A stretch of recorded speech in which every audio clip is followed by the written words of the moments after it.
What's up, Roxstars? It's Rox coming to you today with the review for Power Book 3, Raising Kanan, Season 1, Episode 2. So let's get to it, shall we?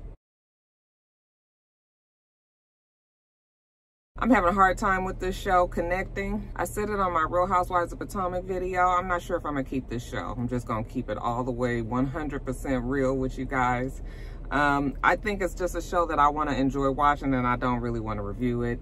I'm gonna give it one more week and I'm gonna see how I feel. But I'm feeling like I want to drop a couple of shows, this one and Love and Hip Hop Atlanta. I can't believe I'm even saying that, but it is what it is, you guys. I'm just not feeling either one of them, and but we'll see. Not to start it on a down note, let's get through this video, you guys. Kanan is laying in the bed and he's contemplating. All right, he almost got killed just trying to take out the trash. And that's quite a bit for a 16-year-old to swallow. I mean, hell, you killed somebody, okay? Now, it's the first day back at school. He's gonna be going to school today ever since everything happened. And everybody is tense. Of course, Rock is very tense. She needs him to make sure that he keeps his eyes and ears open, because the folks fixing to be on you like white on rice, you know. Maybe shit, fuck it, maybe you just need to stay here. He was like, what, you just gonna keep me locked up in this house forever and ever? Like, no, I'm gonna be good, Mom, don't worry. So anyway, you guys, he gets dressed, gets ready for school, he goes outside, and right when he is just standing at the corner, about to go on his day, a car is driving down the street.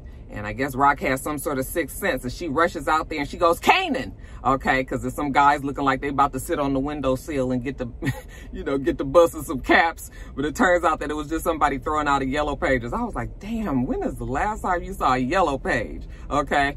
But Rock thought somebody was about to kill him. So when she calls his name, he turns around, he's like, what? And she was just like, I'll take you to school. That was poor Rock. Her nerves gonna be bad from here on out. So on the car drive to school, you know, Kanan is still clamoring. He wants to be all the way in. Like, he done already got himself in it, so you might as well let him be all the way in it. But you know, of course, Rocky is like baby steps. And I'm talking about the babiest of steps. Like, really, you ain't in it at all. We just gonna let you think that you are. She's just like very afraid. She was like, I'm scared, okay? And you need to be scared, because the fear is what's gonna keep us alive. All right, so you need to be scared of them, or you need to be scared of me, but you need to make sure that you have that fear. So she drops him off at the school, and when he goes in there, he sees DWhiz. Remember, she's the prettiest girl in the school. And remember, she also was dating Buck 20. But she's in a fight, full scale, out in the hallway.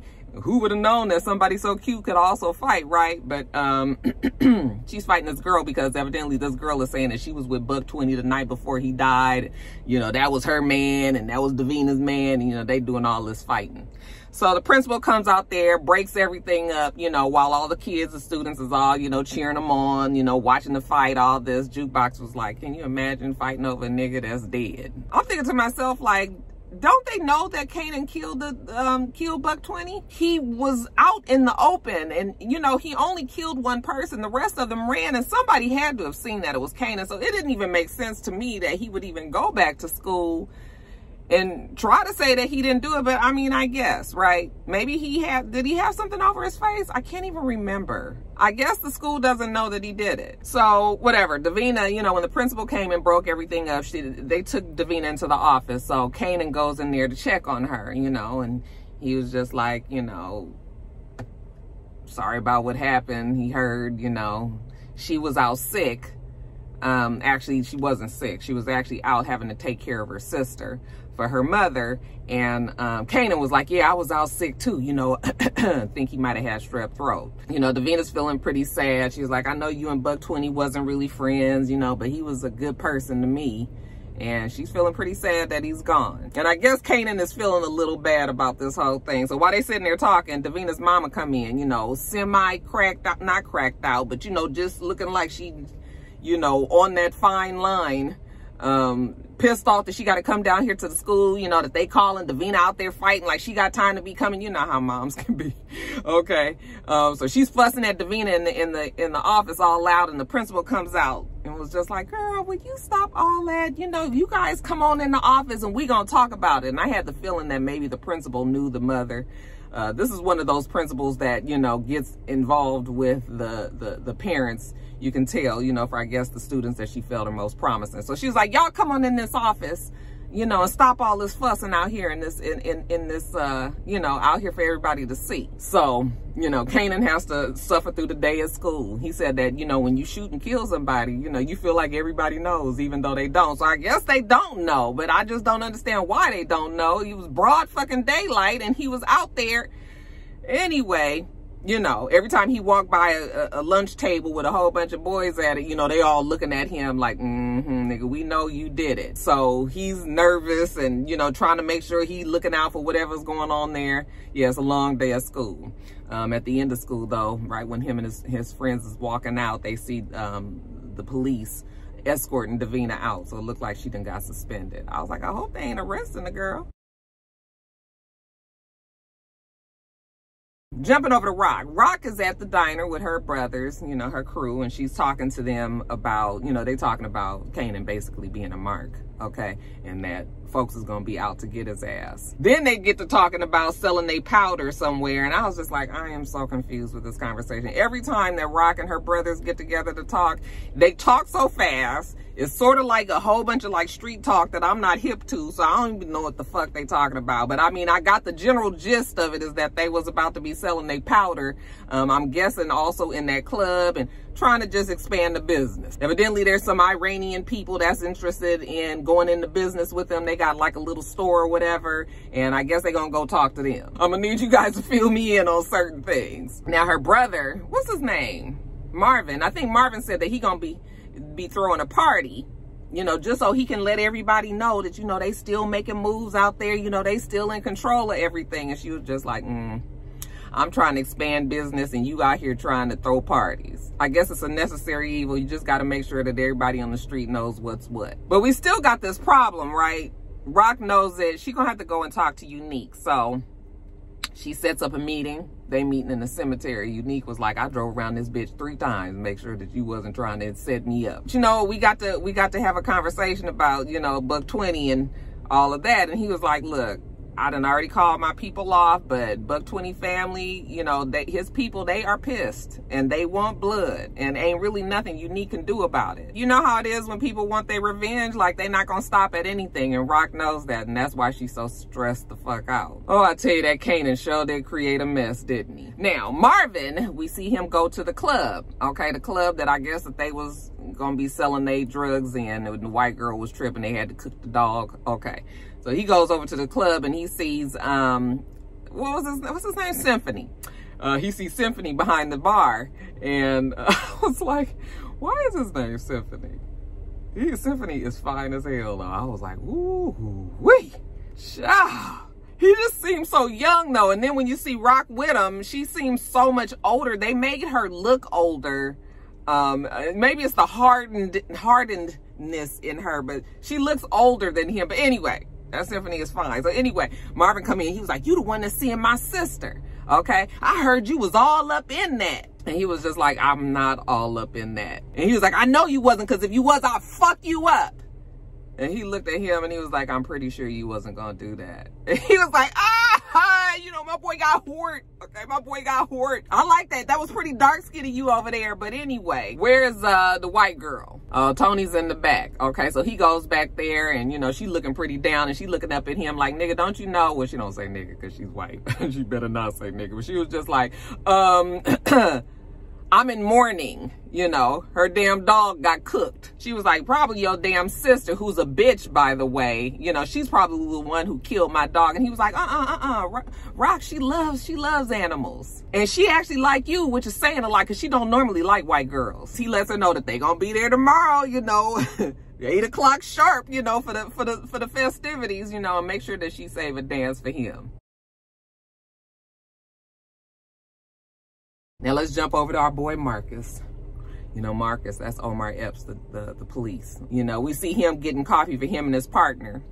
And I guess he's showing her the beat, you know. Now, this is our street smart cop, the one that got his ear to the streets, the one that knows all of the gangsters and the hustlers in the area. You know, that's this cop. He knows Buck 20. He knows Buck 20 family. He knows Buck 20's like street family. Like, he knows all of these people. And he also knows that really don't nobody down at the precinct. They don't care about Buck 20 or anything that goes on these streets. So he's going to go talk to Unique, all right? And he tells her that she's gonna have to stay in the car. And she was just like, I didn't go to no fucking police academy and study and work hard to get to this point. And then you tell me that I gotta stay in the fucking car. And he was like, you know what, I like that. Don't let nobody ever tell you nothing, okay? You always have something to say. You always fight back, okay? Even though you are staying in the car this time. So when they pull up at the place, you know, he walks in. You know, it's a storefront, so it's got other shit up in the front, but then in the back, that's where the real shit is happening. And Unique is back there with his crew. And Marcus come in, and you know, they jump up and they pull a gun on Marcus, and he was like, nigga, either you don't know who I am or you don't know who you are. You better get that shit off me. And so Unique was like, he good. So he's getting fitted for a jacket, actually. But he takes some time to talk to Marcus, and Marcus was like, look, this shit with Buck 20 is a fucking mess, okay? I can't be having kids dying on the damn street. And Unique was like, well, then you need to talk to Rock then. But we need to do a little bit more talking, so they go outside where they can have some privacy. And then Marcus is telling him, like, look, there's rules to these streets, okay? Either she don't know them or she don't give a fuck, but whatever it is, it's a problem. And you're going to have to get control of that because it can only be one king. And Marcus is betting on Unique being that king. He said, listen, make sure that there ain't no more bodies out there, and I'm going to make sure that you the one that's on that throne. So I guess Marcus has something out for old Rock as well.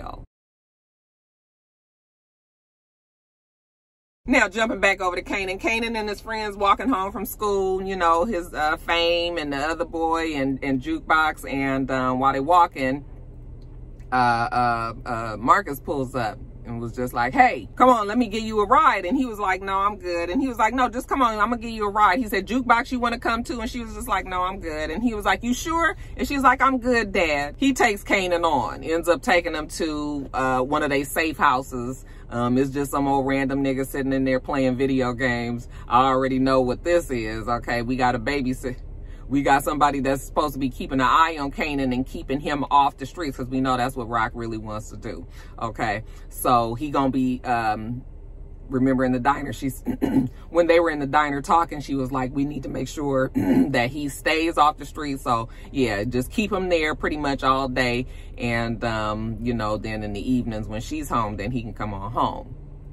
So now he's up in there with this guy just on ice for real. Now that Kanan is out the way, so Rock and her other brother, they in the car, they pull up to the corner store where the Iranians are.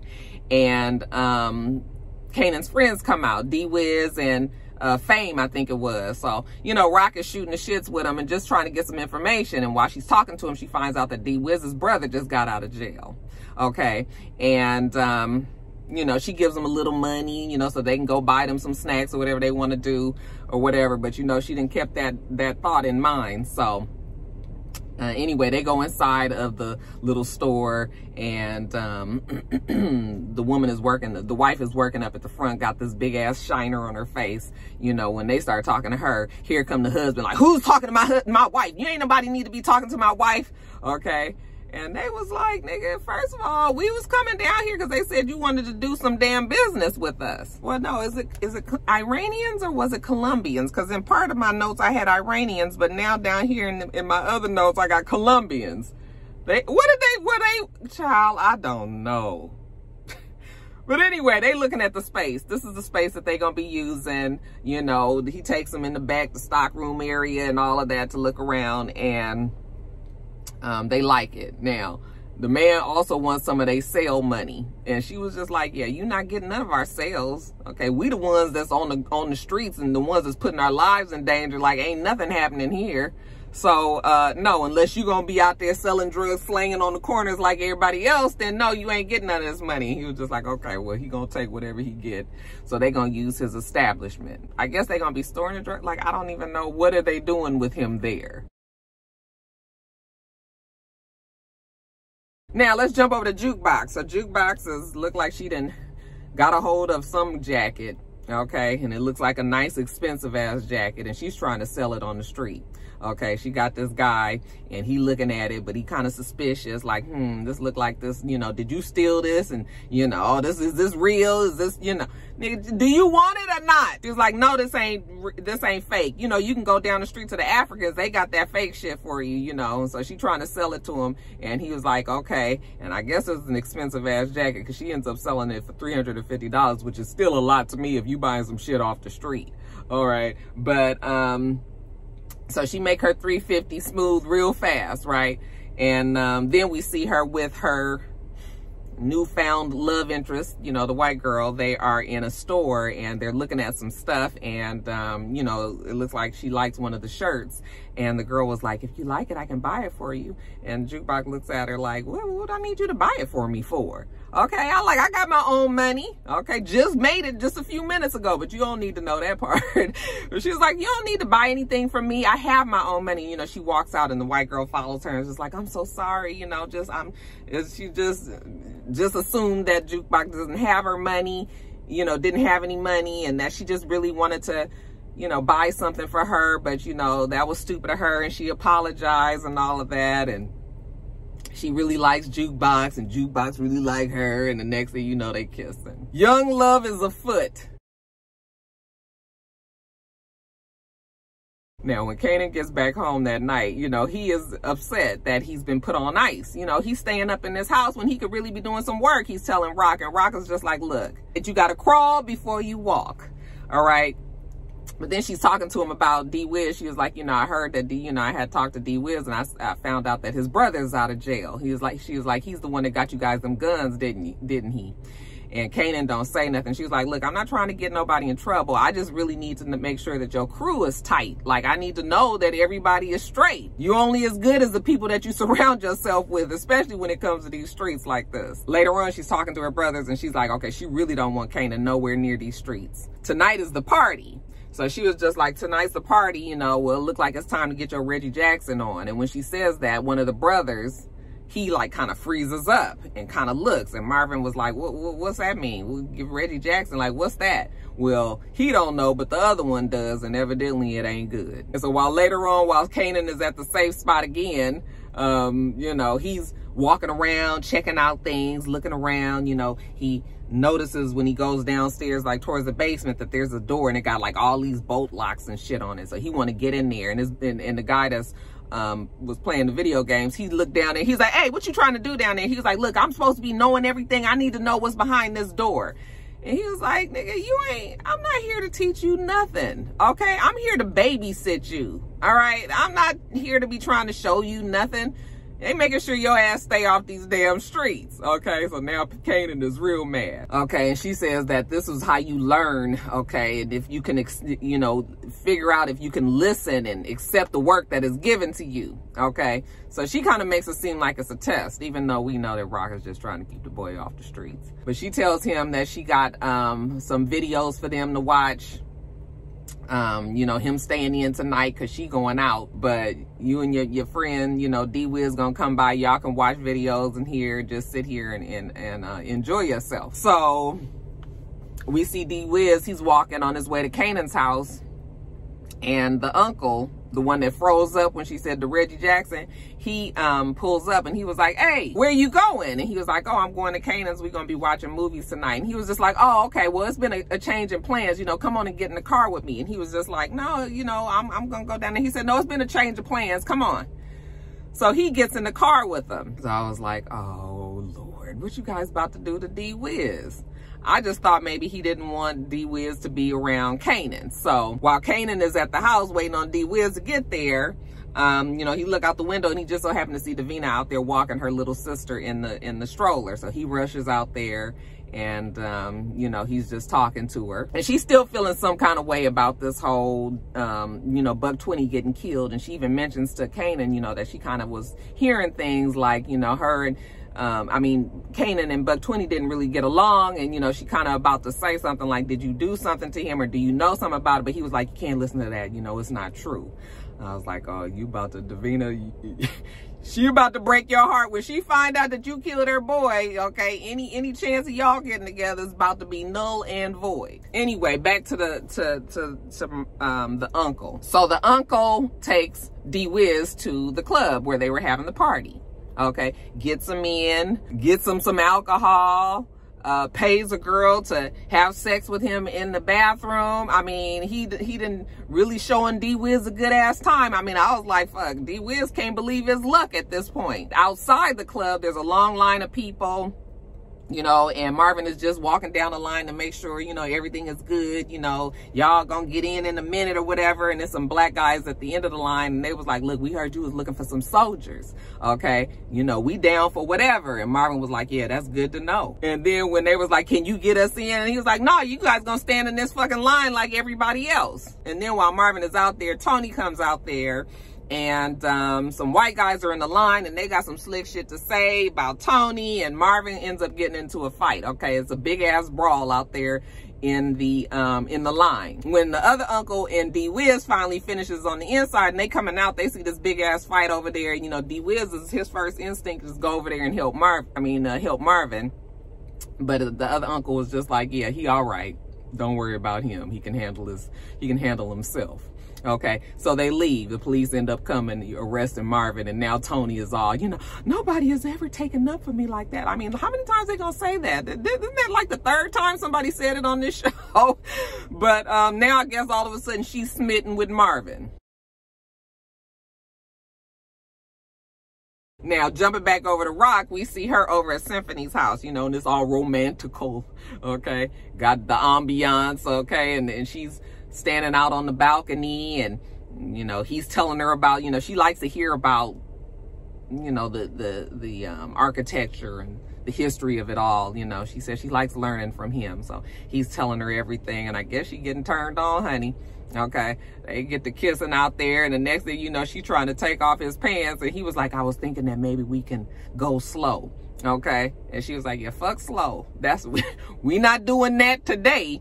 And yeah, Rock is like, okay, no, we about to do this. Okay, she unzip her dress, and it is on. And so then lastly, we see Jukebox. You know, she's singing You Give Good Love, you know, Acapulco. At the same time, this is the montage of, like, we see Marvin fighting outside of the club, and then we also see Rock and Symphony having really great sex. And then lastly, you guys, we see the uncle with DWhiz. Kanan is calling DWhiz's house to see where he is, because he never showed up at the house, and they were like, he's not here. And he was like, really, how long has he been gone? Well, he been gone quite some time. And we see the uncle and DWhiz out on the street, and I think DWhiz is using the bathroom or something like that, and the uncle pulls out his gun and points it right at his head, you know, kind of has this look on his face like, damn, I don't want to do this, you know, this is a kid, this is fucked up. But he ends up shooting and killing DWhiz, okay, right there on the street. And I was like, damn, okay, that is fucked up. But Rock, I think, is trying to take the heat off of Kanan, and hoping that maybe DWhiz's death, since his brother is the one that got the guns in the first place, like, hopefully, you know, that'll make some of Buck 20's people, you know, maybe back up off of Kanan. I don't think that that's really what it's gonna be, but I think that that's what Rock is hoping.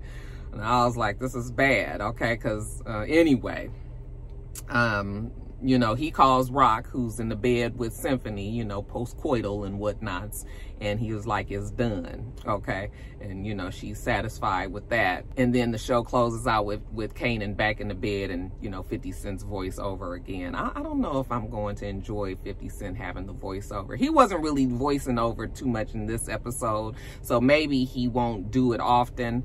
I don't know if I want to hear 50 Cent every week.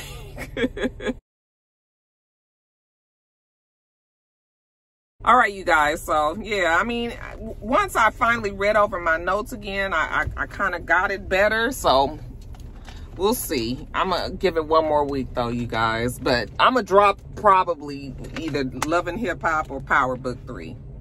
It's gonna be one or the other, and I almost feel like it's gonna be Love and Hip Hop. But anyway, you guys, make sure that you rate, comment, and subscribe to the channel. I'm itsrox, the channel is itsrox, and everything else I do will be in the bottom bar. All right. So I hope that you have a wonderful, wonderful rest of your day, and I plan on doing the same. Till next time, Roxstars. Bye.